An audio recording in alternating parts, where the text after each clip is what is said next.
Sinibak na sa pwestong hepe at desk officer ng isang police substation sa Makati matapos pauwi ng rider na nakipagbuno ng pulis sa lungsod kamakailan. Samantala, nagsumiti na ng courtesy resignation ng direktor ng Quezon City Police District kaugnay naman sa nag-viral na road rage incident sa lungsod. Si Patrick De Jesus sa report. Pinaiimbestigahan ni PNP Chief Police General Benjamin Acorda Jr. kung bakit pinayagang umuwi ang motorcycle rider sa viral video na nakipagbuno sa isa pang lalaki na isa namang pulis noong August 25 sa bahagi ng Osmeña Highway, Makati City.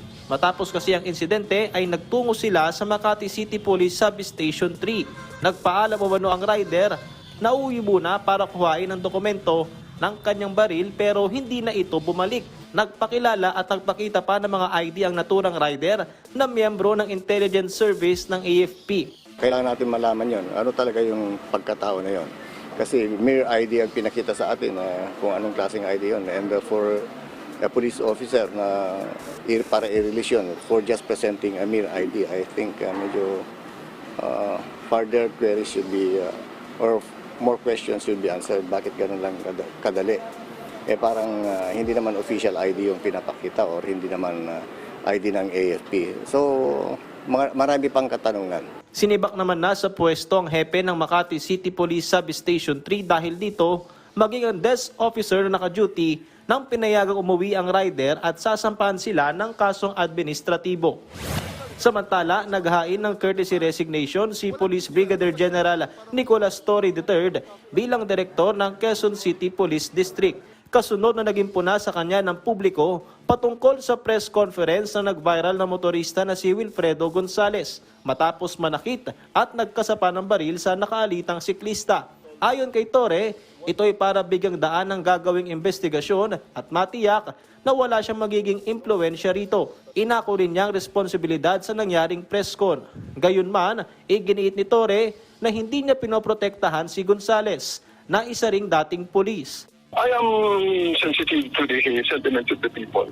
I think it is the best action right now to preclude any continuing insinuations that I am influencing the investigation of this case. I would like to say that I have never cuddled and will never cuddle any criminal or wrongdoer in our midst.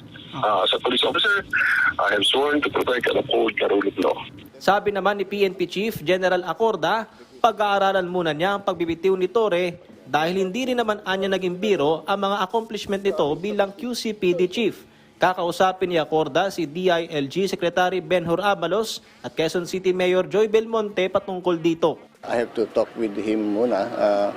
Although I salute his gesture of yung parang some sort of delikadesa and nakita naman natin marami siyang nagawang maganda sa Quezon City and for that yung press ko na naganap if it's under investigation actually. Tingnan natin kung kasi there are claimor na parang we are protecting pa, we are lawyering for the yung nanuntok. So, yan ang tinitingnan natin kung meron nga talagang ganun na intention or wala. Una nang sinampahan ang reklamong alarm and scandal si Gonzales dahil sa ginawa nito na nakuwanan sa viral video. Patrick De Jesus para sa Morning Show ng Bayan, Rise and Shine, Pilipinas.